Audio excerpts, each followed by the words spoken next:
welcome to Season 1, Episode 1 of the Writer's Room at Swansea College of Art. My name is Al Kang. A little bit of an introduction to me. I've been working in the entertainment industry for, it's got to be 20 years now. Man, that's a long haul. So I've worked in television, I've worked in animated cartoons, and I've worked in video games. Let's start with video games. So I've worked at Electronic Arts as a concept artist and a lead artist and a pre-visualization artist on titles such as Need for Speed, you name it, really. Need for Speed Underground, Underground 2, Most Wanted, Carbon. I worked on Electronic Arts Skate, and let's see, what else? What eventually became Need for Speed The Run. I've worked for LucasArts on game titles such as Star Wars The Force Unleashed and Clone Wars Republic Heroes. So for animated cartoons, the most popular one that I can mention is Ed, Edd and Eddy. I did 2 seasons on that as a story artist, prop artist, and layout artist. So, and I've also worked on I worked for Nike in their independent advanced concept research group on a show proposal for Lance Armstrong. Yeah, lots of stuff. Cinematic animator for Dragon Booster, for Nerdcore, back when they were under the umbrella of Alliance Atlantis. Yeah, so I've been around the block, quite a few projects. In and out of that, I've worked on music videos and all kinds of other stuff. In terms of writing, however, this is the one area that, in terms of production experience, I am lacking somewhat. Other than greenlight videos, cinematics, trailers, and the odd concept script for game cinematics. That's about the extent of my production work in terms of writing, and I am here to change that. So, the whole goal of creating this writer's room situation is to pass on, at least from the angle of my experiences and what I know how to do best, what it's like to create a collaborative creative property, right? So in addition to understanding, learning, and honing our craft as a storyteller, I will also walk you guys through what it's like to work in a creative collaborative team, especially on a singular property, sometimes on a singular asset, sometimes on a singular episode. What the pitfalls and challenges are. I've been in any number of creative meetings. I've also been in sort of ideation sprints, so I understand what's involved. And sometimes it can be quite difficult to understand what your place or your role is on a creative team, especially under those types of situations. So I'm hoping that by going through this whole journey with you guys, you'll see what it's like, at least from my narrow segment of the entertainment industry, and maybe we'll all grow as artists. Now, it's in this crucible of developing a television series idea for an 8-episode run. I'm hoping that, I guess, we will learn our craft the hard way. We'll make plenty of mistakes. We'll probably veer off in wild and crazy directions that have nothing to do with a television production's writer's room, but that's okay. We're gonna roll with it. It's gonna be a blast, and I think we'll all learn from each other. And it's my hope, well, it's my belief, because I've seen it work, that this kind of creative collaboration will only facilitate bringing out the best in all of us. So come on down, join us for the journey. Basically, we will be meeting 3 times a week. I'm trying to make it every day if possible. That's ideally what it should be. But what I generally tend to do with my group, as sort of a reward/incentive, is 1 day of the week I will give a lecture on standard narrative structure for entertainment properties, and I'll walk through a couple of production anecdotes of my time in studio, both facility side and production side. So you are welcome to watch those as well. I'm basically gonna set up the camera in the writer's room for the half hour that we meet, and just record our session. So I hope you guys get a lot out of it, and You can also participate via comments and suggestions, and I'm really looking forward to that, really welcoming that sort of back and forth creative collaboration from like-minded people, extremely passionate about the art form. So let's see where this journey takes us. Those of you who, some ex-colleagues of mine and some acquaintances of mine who have had experience in a writer's room, if you find yourself cringing, I apologize. I am doing my best. Likewise, if there's any sort of tip or advice you want to give us in terms of what we should try, how we should approach it, I am more than open to talking with you guys about it. I want this to be sort of a community thing where we all sort of learn, I guess, how to bring the best out in each other. So my first order of business for the writer's room is to get a stick. And this stick I want to call Gene Roddenberry. And this stick is the stupid stick. And it's very important for me that the stupid stick is in our writer's room. So whoever has the stupid stick will be able to voice unchallenged their ideas, their opinions, no matter how stupid, because we're not allowed to call it out. And we will work it and see if there's a nugget there that can be chased down and developed. So that's my first order of business. And I'm mentioning it here now to you guys to hopefully paint a picture of the kind of approach that I want to take. I want to facilitate the freedom to bandy about ideas, no matter what the source, no matter what the context. Because it's, in my opinion, in this free-form MMA style creative ideation process, some of the best stuff will rise to the surface. So, having said that, I hope you enjoy the first sort of inaugural episode in the classroom. I promise, as I do these, I will try to increase the audio production and the lighting production value and that kind of thing. But for now, I just want to get it out there in the simplest and rawest form so you guys can appreciate where we're coming from. And yeah, see if you want to keep tuning in. So to all you fellow writers and creatives out there, don't be shy, don't be nervous, don't be afraid that you've never done this before, because I've never done this before. Let's just go out, do it, and make stuff. What I want to say off the bat is that this is not really an academic exercise, right? So we're not talking about lecture notes, we're not talking about the learning process. We're going to get down and dirty working on a couple of different ideas, right? And it's in this particular sort of vein of thought, it's my hope that you guys will understand a little bit more of the process, right?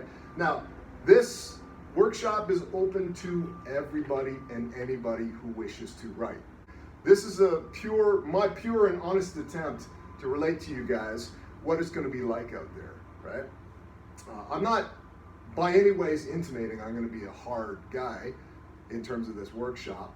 But it's more of, I'm going to act it normally, the way I would, or the way I used to, rather, in a studio situation, right?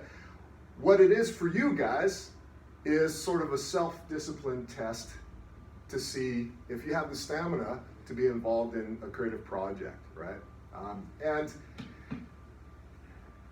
it's important that you guys start to develop that stamina slowly and start to develop that desire to be able to do additional things and extra things and bring a lot of your own creative ideas to a project that's already running.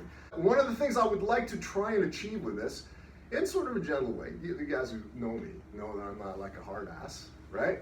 But what I want to try to achieve with you guys in this particular session is to get rid of the notion of good enough, or this prevailing thought of what is the minimum requirement, right? And I'll tell you why. And it's not just from my own personal experience. I'll use other experiences to help illustrate the point. Number one, the Batmobile, the tumbler, was not supposed to exist as a 3D object at all. It was not within the budget. They had the model and they had a stunt vehicle that was available, and they'd already mapped out several stunts. The tumbler was created by a 3D artist and a rigger in their own time. In their own time. They didn't have to do it. They really did not have to do it. There was no pressure, nor was there any duress put on them to do it. Why did they do it? Why do you think they did it? Because they had a cool idea. Yes, because they had a cool idea, and it ran through them like a freight train, right? Or think. The tower, again, no budget for it. They built the set to a certain height, right? And they were going to matte paint the background, right? Orthanc was modeled over the Christmas holidays by a modeler for the same reason. Because he wanted to do it, thought it was cool, right? This is not an anomaly. This is me, this is my mates, this is all of us, right? That work in the industry. We're all just like, we love it so much. You have to drag us out of the studio. So I don't want you guys to be here because you have to be here. And that's why it's voluntary, because that is the fastest way to figure out who really wants it and who doesn't, right? So this is a test for yourself to see if you have the stamina to kind of ride it out. So, who am I? I'll just do it real quick. And what kind of experiences are you going to get? Well, I've been a character artist, story artist, animator, concept artist, previs guy, and lead artist was my last title before I left the industry, right? So, just super quick, I'll just flip past that. So these are the companies I've worked for, a lot of high profile stuff, right? So, Ed, Edd and Eddy's the cartoon that I worked on. Did that for 2 seasons. At Electronic Arts, LucasArts, I worked on Star Wars The Force Unleashed and Clone Wars Republic Heroes. At EA, I worked on Need for Speed, you name it, right? Underground 2, Most Wanted, all those ones. Electronic Arts, I also worked, I was one of the creators, one of the 6 creators that came up with both Need for Speed's The Run and EA Skate, right? So we were at the forefront of that. We were part of a small group, which I hope to create with you guys, a small group that was fortunate enough to pitch new game ideas to EA. I will never forget the honor and the privilege of doing that, right? So let's get you guys into that particular position. The last thing that I worked on at LucasArts was Star Wars The Force Unleashed. I did some pre-production on Clone Wars, but left by then, and then ended up here. So I've got some experience that might be outside your regular sort of programs that I'm going to try to pass on to you guys, all right? So from the lecturing side of things, you'll get the academic experience and some industry relevant experience for your chosen sort of disciplines. I'm just trying to give another perspective, right? I'm not saying my way is better than their way. In fact, when you get in the industry, actually, I might as well talk about that. There is no industry standard. We always talk about industry standard. The only industry standard is that sense of overachievement. But every studio actually does things differently, right? They all do something differently. If you go and look at showreel submissions, they'll all have different requirements for showreel because they do things differently. They look for different things, right? So even though I bandy about, and a lot of the lectures bandy about this concept of industry standard, forget about it, right? Because it's very, very loose. The one consistent thing is quality of work. So what is this writer's room? This writer's room, I decided to put together because in the last couple of years, I have had the opportunity, and I've come relatively close to pitching and getting off the ground 4 different projects for television and film, like real projects with real investors and real money, right? So I came away from those experiences licking my wounds a bit and trying to figure out why we couldn't get that sort of deal home, and then present it to you guys with all my experiences, and then we'll collectively as a team figure out what needs to be done to sort of to elevate the pitch to a particular level. In that regard, I'm treating you guys all as equals, right? So we will start off with the framework of 2 show ideas. One is an animated show called Hyper, which I'll talk a little bit about, but in a nutshell, it is about a young girl racer who gets recruited to represent Earth in intergalactic races. That's it. And then Exist, which is Aliens meets Ghostbusters. So it's how do you fight the paranormal if you're a bunch of hardened SAS guys, right? So 2, I think, really fun ideas and a little bit different. I find that most film programs and most filmmakers in film school are generally drawn primarily to drama, right? So you get a lot of highbrow and very, very serious stuff, right? I find it incredibly difficult to sell people or to convince people in academia, look, work on something commercial about a warrior who fights a demon in the netherworld. People generally tend to write that stuff off, and yet that's the stuff, the same people that write that stuff off as not being serious, too comic book, not really worthy of academic study. These same people are the fans of Game of Thrones. You know what I mean? So there's a little bit of a, there's something missing there. Whereas I come at it from the absolute opposite point of view, right? I got into the entertainment industry not because I wanted to explore any kind of highbrow sort of reinterpretation of Dante or you know, an exploration of Socrates in terms of how it applies to moral justifications in the real blah, blah, blah, blah, blah.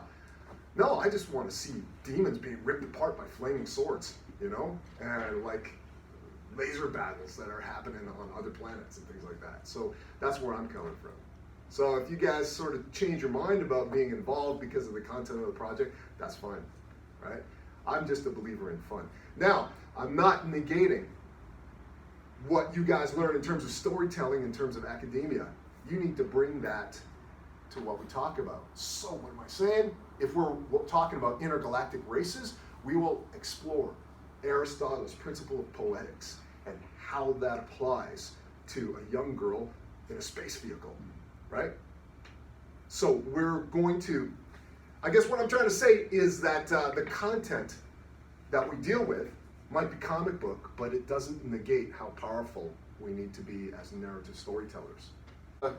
Before we kind of dive into the content of the project, I want to talk about why it is that you chose to be here and what it is that we're trying to do, right? So to do that, I'm going to talk about story, right? I want you guys to picture this scenario, right? You're a train engineer, you're on a freight train, well, you're on a passenger train barreling down the track at speed, and suddenly you've lost control of it. The brakes are gone. You're heading down the track. Way ahead of you are 5 guys working on the track. There's nothing you can do to stop the train. You're going to hit them. They're going to die. You see a side track. Down the side track, you have a steering wheel. You can turn down that side track, but there's one worker down there. What do you do? What do you do? What are you going to do? What are you going to do? What are you going to do? It's okay. You turn. It's your brother. It's your brother. What are you going to do? It's okay. Keep going. What are you going to keep going? Keep going. Keep going. 5 souls versus 1 soul? Okay. How can you tell your brother from so far away? I'm just throwing that wrench in there, right? So, I've created a situation of drama. So let's interpret how we want to make that drama accessible, right? So, what you guys have all done, what everybody has done that I've given this lecture to, everyone has thought in terms of what is called consequential reasoning, right? Consequential reasoning, where the ends justifies the means in a nutshell. So you guys looked at it as purely a numbers game, which is totally cool, but it's also why we have fascism and why lots of people believe in it. Right? If Hitler was so bad, which he is, and Mussolini was so bad, which he is, right? And if fascism was such a distasteful concept, how come millions of people have supported in the past and support it now? How come? Right? Because of this consequentialist reasoning. That's a small part of it, right? Just want you to kind of be aware of that. Where we come in. Here's an interesting thought. Why are most creatives generally progressive? Right? I want you to think about that. Right? Generally, not always. I've worked with a lot of conservative and Republican creatives, right? But generally, right, Hollywood and the creative industries leans to the left. Why? Well, I'll tell you why. I'm going to go open this door, and I'm going to bring in a woman. She's quite sad. I'm going to sit her down in the chair, and she's the wife of the one person that you killed. And I want you to now explain to them, I want you to explain to her your reason again. Right?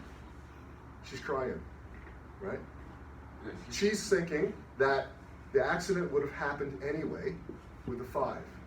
But by your action, you committed murder. And it might, I do understand that omission of act can also be litigated, right?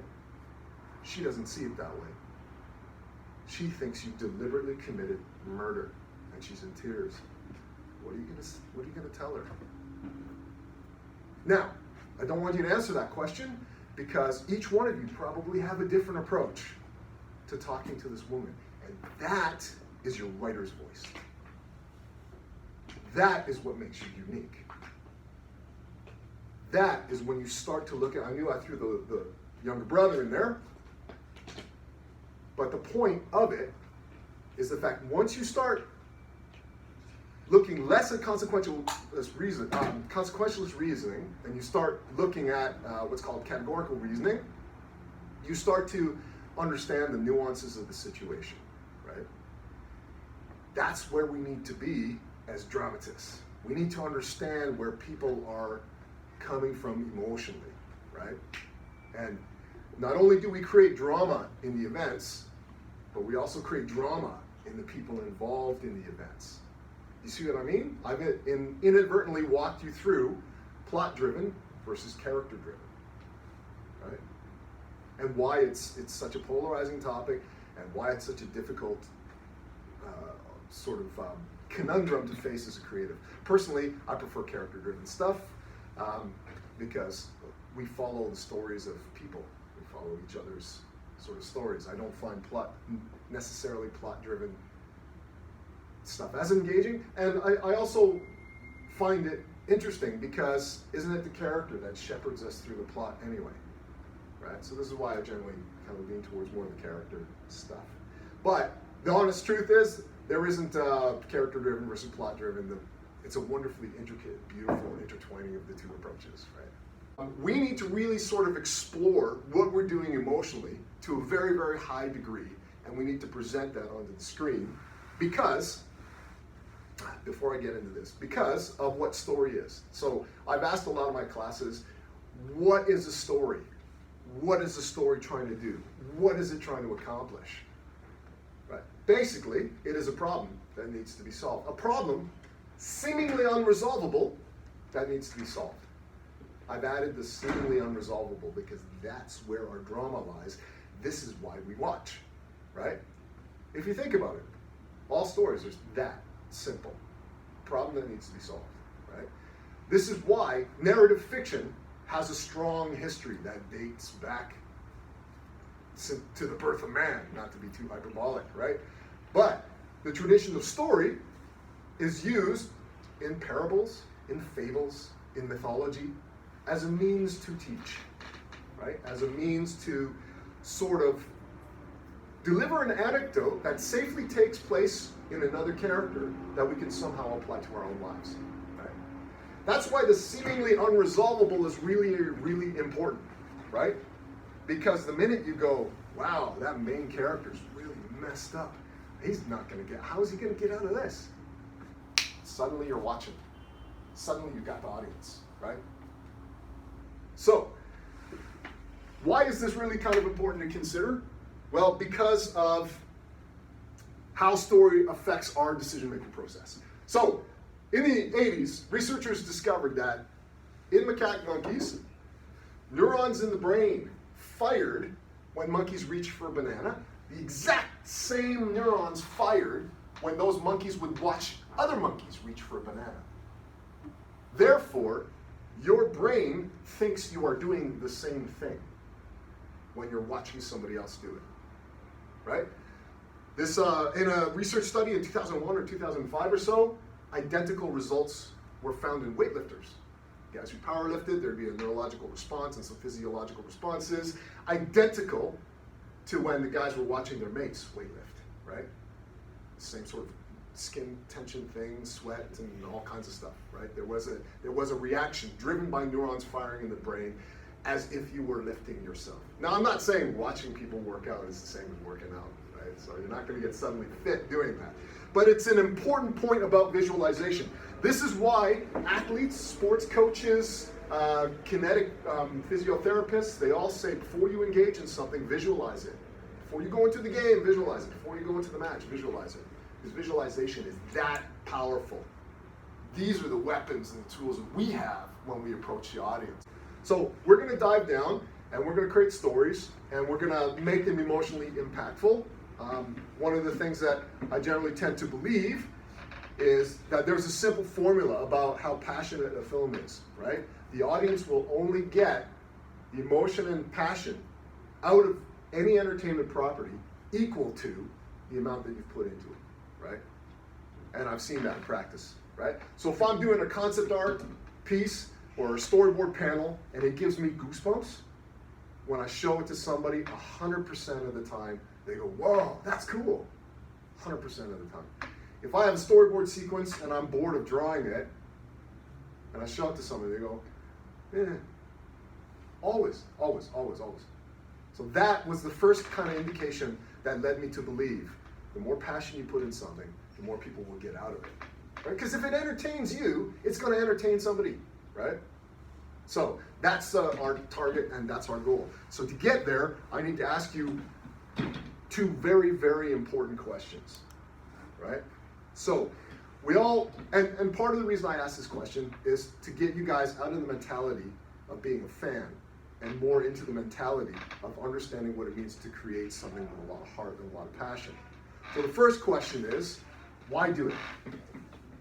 Why come here and create stories, right? What is that that's driving you, right? About three questions, actually, three questions. So that's the first one, right? You need to understand why you do it. It's got to go beyond because it's cool, right? There's got to be some sort of driving force for you. Second one is, why you, right? This is a hard question. I have a tough question with it. It is a question that production companies ask all the time, executive producers ask all the time, why you? Great concept, you know, a lone warrior out fighting in the, you know, the galaxy, that's cool, love your idea, right? Big intergalactic war. Why you? Why can't I hire a room full of writers to write your story? Why are you the only person that can tell this story? That is incredibly important, right? You have to figure that out, right? And to figure that out, you have to understand what it is in your own life that you're bringing to the story that nobody else can touch, right? And it's not to sell the idea. And executive producers who are evaluating new content, they're not just being pricks trying to shut a door on you, right? What they are looking for is the exact same thing you should be looking for, is the heart of the story, right? That's why they ask that really tough question, right? Because when you start to think about it, you realize you haven't put enough into your story. Screen for some of you guys, a scene from Monster. You ever see Monster? With Charlize Theron playing serial killer Eileen Wuornos? No? Very powerful film, really, really good. Charlize Theron commits to that role incredibly, right? There is a scene where she, first of all, she's a serial killer, but she kills men who are violent and abusive to women, right? So that's her whole thing. Her last victim is a man, a father, who's completely innocent, only picked her up because she was alone at night and was genuinely driving her home, right? Completely innocent, no reason to be killed. When they shot that scene, Patty Jenkins went to the location with a skeleton crew, meaning as little of the crew as possible to get that moment. Because if you're trying to be as emotional as possible, you're self-conscious of everyone watching you, right? Unless there's only like 4 or 5 people, right? And it was the only shot of the day, and afterwards, Charlize Theron sat in a chair with a blanket over her for hours, right? And she was in tears. That's how much she gave to the role. That is why she won an Oscar. Like I said, the formula is simple. As much passion as you put into your project, that's what the audiences will get out of it. If you are at arm's length to your creative idea, your audience will be arm's length to it as well. Honestly, right? So that's what we're mining for here, and that's what we're going to try to do, okay? So, why create stories? Why you? The last question's really quite difficult as well. Okay, why now? Cool idea, right? Why now? What is it? Why do you want to tell that story now? The harder thing, though, is that in true production, you have to think sort of 3 or 4 years ahead, 5 years ahead, right? Because remember, the script you're pitching now is not going to be made. Taking into time, production, gathering resources, financing, probably won't hit the theaters till 3 to 5 years from now, right? So you sort of kind of have to predict the future. That's okay. That's too difficult because it requires understanding the market and all kinds of other stuff, right? So let's just say why now? Why is your idea relevant now? And the importance for that is to understand how we're contributing to the fabric of society, and basically why are people going to come see it, right?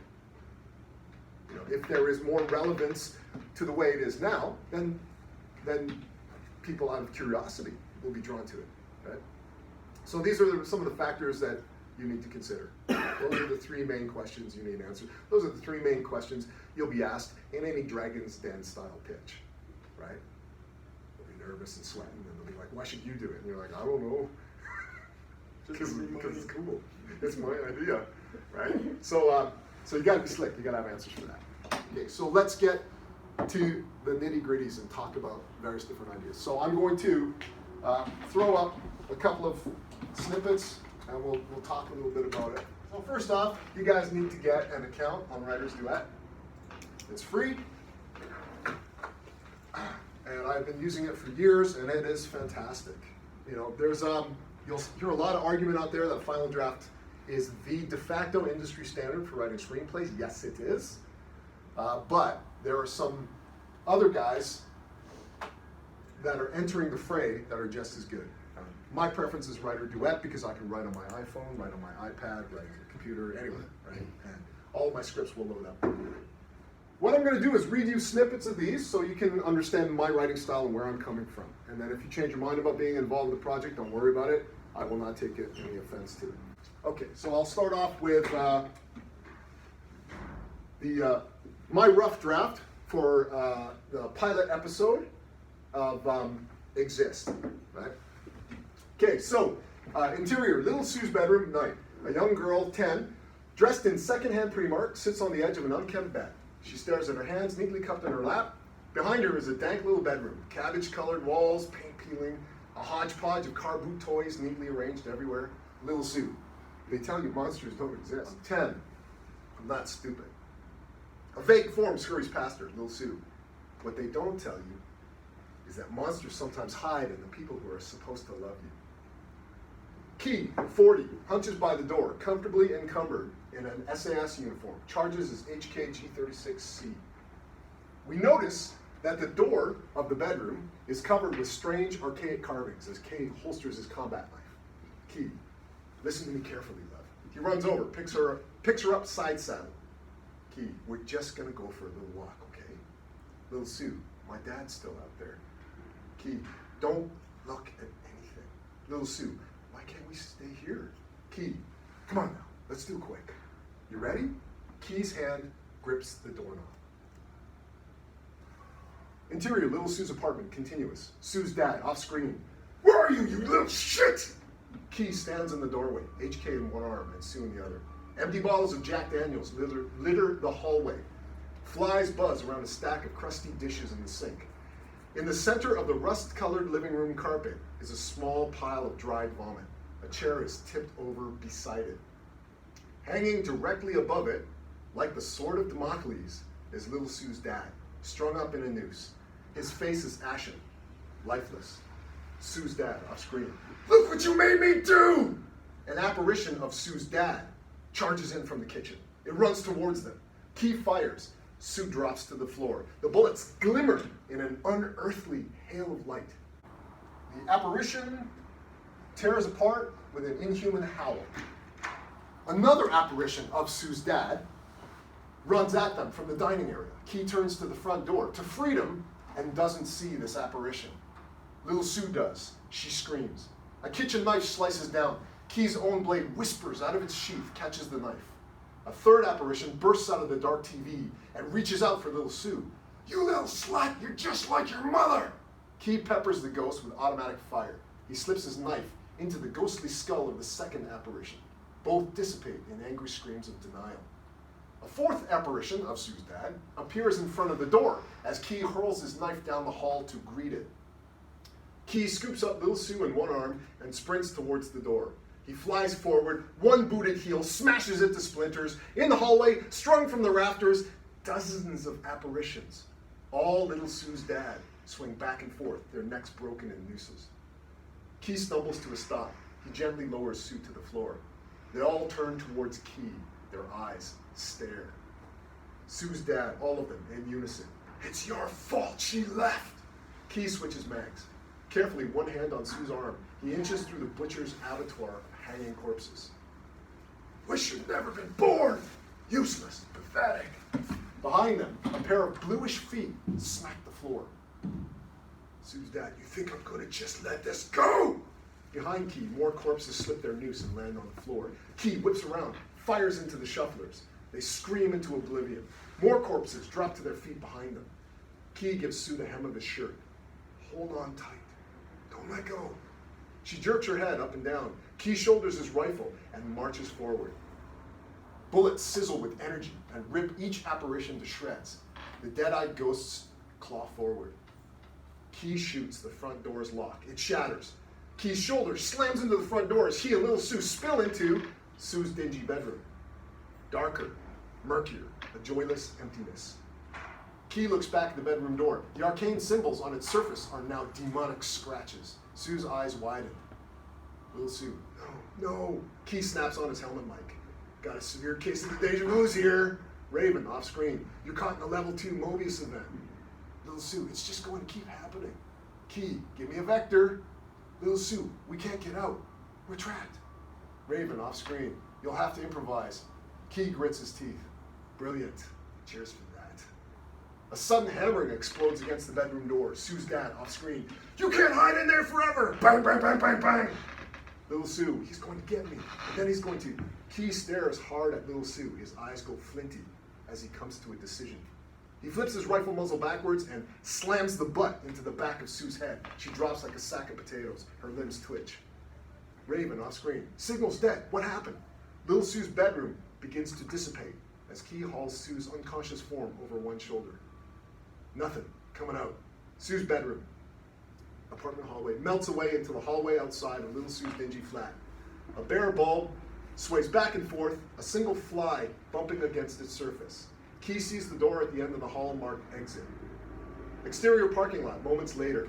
A single black van screeches into the parking lot outside of little Sue's block of flats. Key explodes out the front entrance with Sue slung across his shoulders. The van donuts to a stop, its rear doors snapping open as 3 SAS soldiers burst out, weapons hot.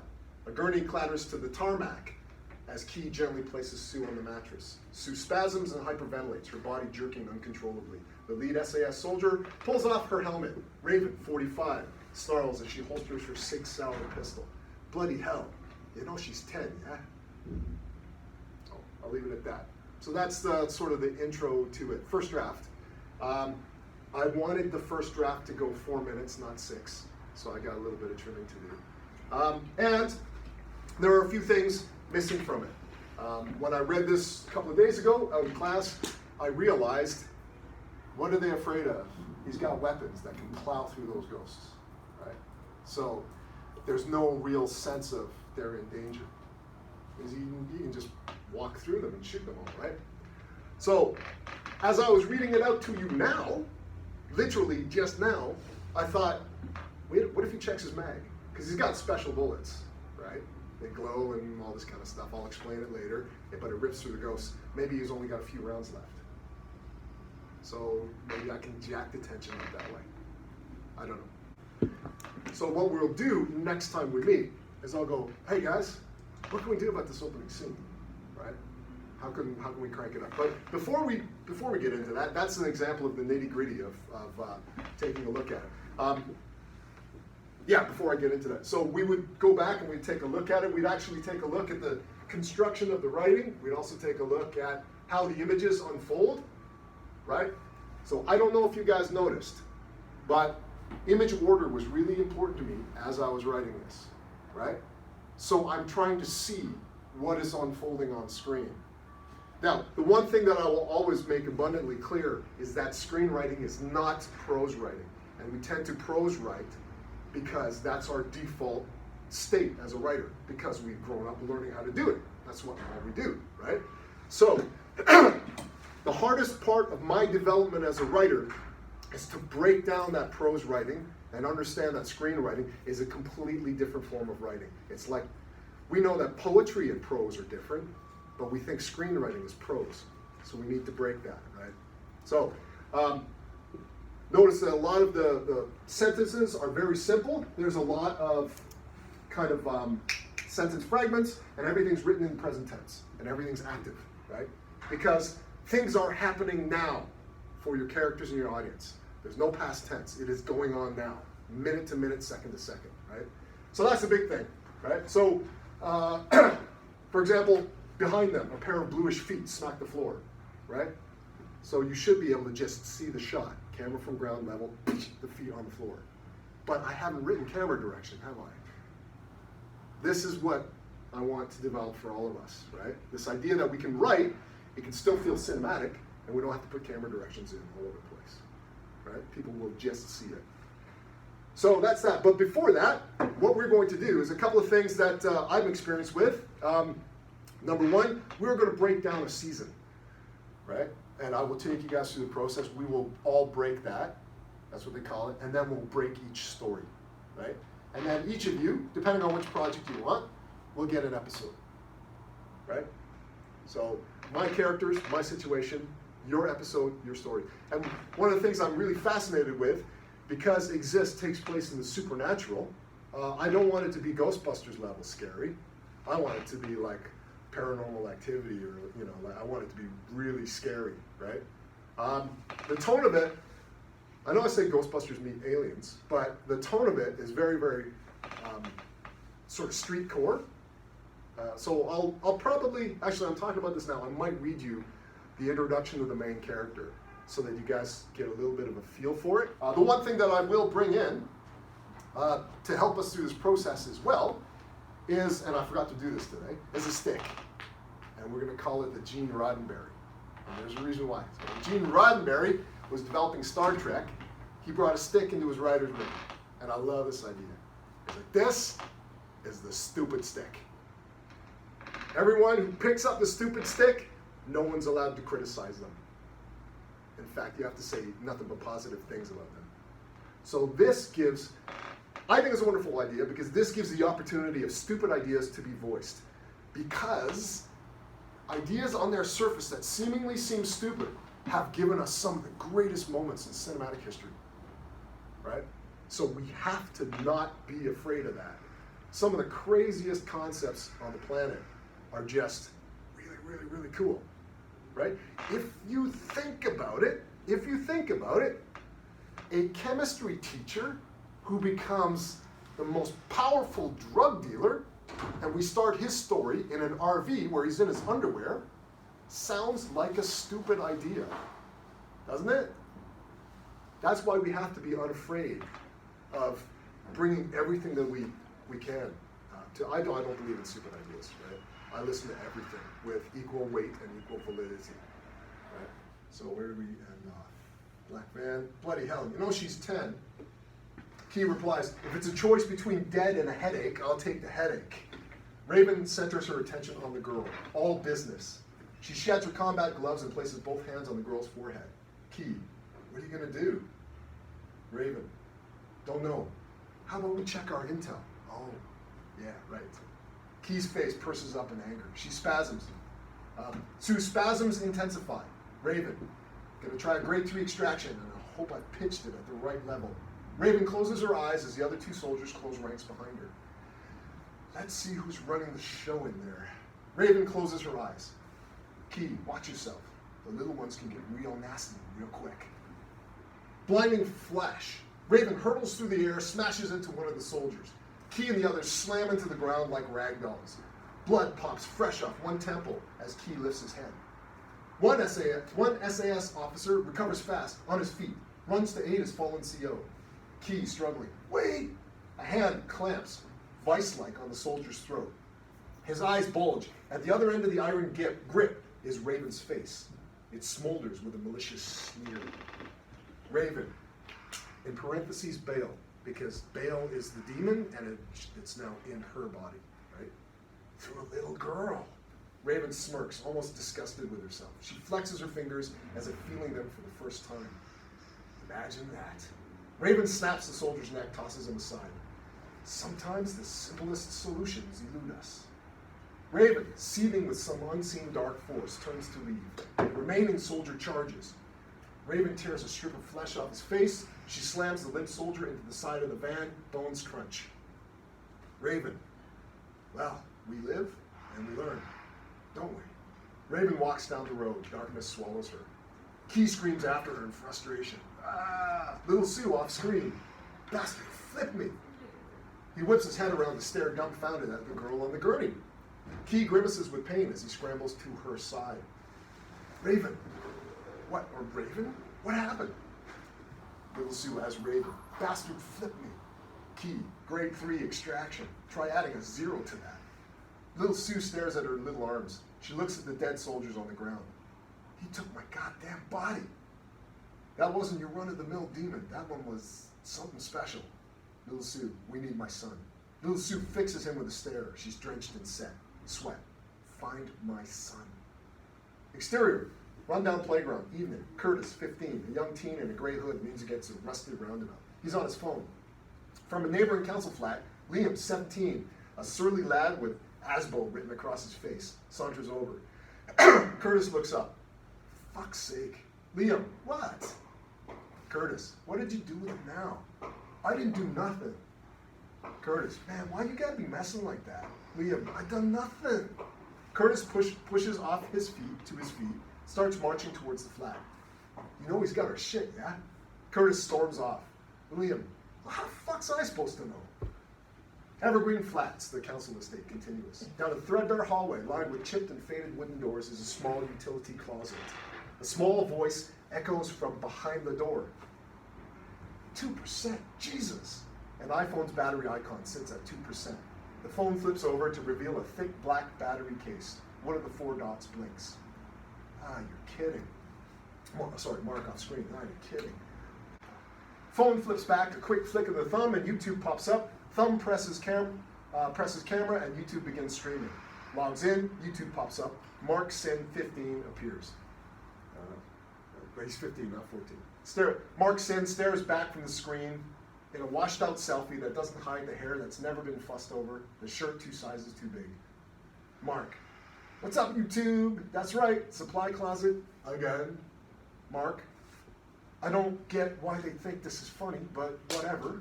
Mark shifts and shuffles in front of the camera as he struggles into his back pocket. Right, before the battery goes. he proffers the camera a dime bag. Oh, snap. They're so simple. Those guys love him. Curtis, he's like the player that's got no game. And Liam's like a big slobbery bulldog. Liam off screen. The hell did he just say? There's a loud bang on the door. Bang, bang, bang. Liam off screen. What the hell did you just call me, you little shit? Mark goes all eyes. Mark, shit, they on my stream? Well, wonders never cease. A loud crack and light spills across Mark's face. Mark turns away from the phone and looks up where he sits on the linoleum floor. Mark, hey guys, you forget something? Big meaty hands grab his collar. Exterior, bridge, underpass, moments later. A dank bridge underpass, a single street light, the 3 boys kick about an empty can, their bikes piled in a heap off to one side. Liam, why you gotta post that shit online? Mark, why you gotta keep locking me in closets and shit? Liam furrows his brow. I'm just messing with you. Mark, yeah man, and when you do, it goes online. See how this works? Liam makes a sudden motion to punch Mark, who doesn't flinch, almost welcomes it. Then the hulking bully saunters off for a power pump. Curtis, I'll tell you why you do it. Mark looks up, frowns. Curtis, that's right, bruv. Clocked you, yeah? Because giving him all that shit trolling, yeah, is giving you goals, isn't it? Because you gotta have goals. It's like you got shit on everyone whose purpose don't align with your own. Curtis watches Liam pick up his bike. Curtis, and yeah, find them all on the internet and shit, and you blast them. After a moment, Liam shakes his head and cycles off. Not just our poor Liam, yeah, fucking everybody. That's what you do. Mark sees a strange 10-year-old girl standing across the street watching them. Curtis, we all got a purpose. Yours is to tear people down on forums and in comments and shit. Mark tries to make out the girl's features, but her face is in shadow. Trouble is, messing with other people's purpose isn't the purpose of your own. That shit ain't real, bruv. That's why you're empty. Got nothing inside you yet. And the only thing filling you up is anger. Mark bursts out laughing. Curtis's shield is being cool. Whatever, street poetry, yeah, that's my game. And I can play that shit all fucking night. Mark, in unison, play that shit all fucking night. They both laugh. Curtis, man, get out of my head, bruv, shit. Mark looks back at the empty spot where the girl once was. He shakes it off. Man, there's a lot of space up in by there. Curtis, shit, Mark, it's roomy. Curtis, why you bullying? So, exterior, line of parked cars. Moments later, Mark and Curtis walk along a line of cars. Mark tries the door handles on every car he passes. Curtis, it's like a home invasion, just doing it all stealthy, yeah? She just thinks you're some one-night stand. Mark tries another door, locked. Eating out some after-hours twink? Just to be clear, you're calling that a home invasion? Curtis, full fridge and comforters that got that crunch that feels warm and cool at the same time. You know what I'm saying? Yeah, all the Nor fresh. Another car door locked. Mark, I'm gonna stop you right there because you ain't clocking the obvious flaw in all this. Curtis, she just gotta invite you in. Once you get your vampire ass over them thresholds, everything that's hers is now yours. You just need to get with the right chica, bruv. Car door locked. Mark, exactly. See, that's your first step. That's my first, second, third, and how long have I been on this earth? I just keep stepping and stepping. Curtis jumps ahead of Mark. His hand clasps the next door handle. Curtis, confidence. You lack confidence. That's why you don't got no warm bed tonight. Mark, man, that's bullshit. You think if I had confidence, I could just open that? The door handle clunks and swings open. Curtis smiles. Mark, get the fuck out of here. Man, you're such an ass. Curtis, you know you don't gotta do this. Mark grabs the car door. Mark, you know this morning when I was supposed to be going to school, I saw a bottle of Fiddick on the dash of the old man's van. This fucking morning. Nah, man, can't handle this. Not tonight. Curtis, you know he probably passed out, yeah? Mark, not tonight. Curtis hesitates, takes off his jacket, hands it to Mark. See you in the morning. Mark grabs the jacket. Mark spreads, interior car moments later, Mark spreads Curtis's jacket over his legs as he stretches out in the back seat. He crooks his legs in favor of laying his head flat, then closes his eyes. Interior car later, a set of headlight beams slide across Mark's face. Sharp intake of breath, and Mark's eyes pop open. The 10-year-old girl, little Sue, leans between the two front seats staring. Mark, ah! The girl doesn't blink. Little Sue, what are you doing? Mark recovers, barely. Oh, sorry, I must have been super drunk last night. Jesus, I'll go. Yep, better go before your dad gets here. Mark struggles upright. Little Sue, when I left, you were about to graduate. That's as far as I got on the draft. Okay, well, I'll let you chew on that. Remember, this is developing, right? This is not ready. This is a first draft. I know it's not ready. So it's something that I'm hoping you guys can kind of get into, and then we can talk about and develop. Now, there's a big problem with this as well, and I knew this as I was going into it. Pilot is about 45 minutes long, right? 45 pages. I'm 15 minutes into the story, and I haven't introduced the team, the military team involved with hunting these ghosts. I don't necessarily know if I have to. The interesting thing about this story, the initial idea is that to save Raven's character, they have to take her spirit out of this girl, because it's going to become discorporeal, and put it in a family member. Because a family member makes a better container, holds onto the spirit a little bit longer. So therefore, she gets put into his head. The concept pitch is, imagine living life with your mother inside your head, right? So there's a lot of fun with that idea. And I'm just like, oh man, this is gonna be so good. But then as I was writing this, I started to realize, maybe we should keep her as a little girl for a little while. Because can you imagine the visual of like a guy almost in his 20s being told everything what to do by this 10-year-old girl, right? The 10-year-old girl's taking charge of his life and the whole kind of thing. So yeah, I know, lots to play with there that I think could be a lot of fun. I mean, I'd be fine to just read this, just like, it's just at the beginning, like, Yeah. I zoomed out for like 20 seconds and I kind of lost track of who was which character was like saying stuff and whatnot. Yeah. Okay, so that's really important to me because I need to figure out why you zoned out and what it is. Not from you, but from the writing that didn't instantly grab you. That's really kind of important, right? As we go through this and we start presenting each other with our ideas, if people zone out or if people's faces go, you have to remember that stuff. Right? Just a real quick aside, a story. When you're pitching, right, one of the things you do is in a pitch, you don't just have your PowerPoint up there and explain your idea.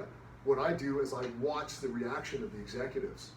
That's so important because the minute they go, then you're like, you have to quickly find something to re-engage them, right? The minute they sit back, I know I'm going on too long, so I'm going to flip to the next slide. Now, you really have to read the room, right?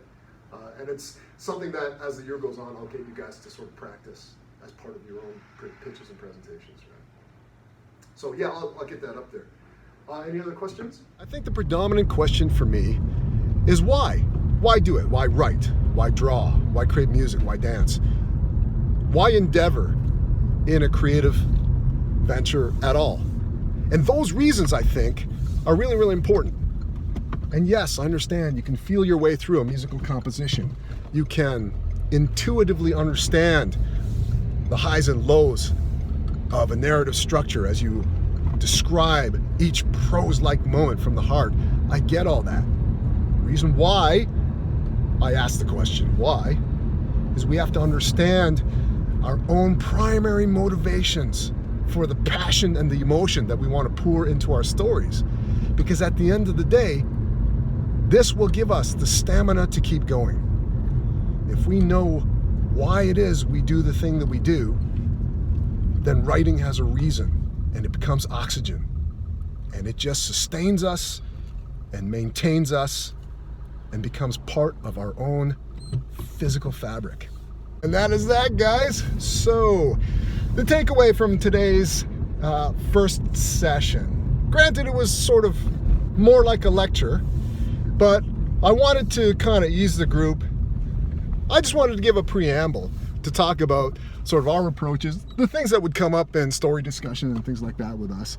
And I try to hit on sort of the more important points in the beginning. As I said during that session, I'm going to try to deviate a little bit from that particular format. But what was really important to me was to get everybody in the room thinking a particular way and questioning with the right questions their motivations for being there, which I am hoping will translate into just a really solid emotional core when you start going character mining, right? So it was a lot of fun. There was a lot of passion there, and the guys were fully into it. And for me, that's the sort of soft spot. I love getting people sort of right into their ideas. Now, I want to say one thing as a final note. I'm not trying to sell a book here. I'm not trying to sell a course. I'm not trying to sell anything. You can tune in and enjoy, tune out and ignore. It's entirely up to you. The only payment that I am looking for is goosebumps. And if I got that, man, that is my gold. That is the currency of the realm. And I'm happy. So I hope you enjoyed this episode. Feel free to tune in next time where we start digging into the premise that I've pitched and proposed for the room, and we'll see if we can take it somewhere. Who knows? Let's see where this particular development cycle will take us. All right, I'm in a roundabout here, guys, so I better go. Okay, I'll talk to you later. Cheers.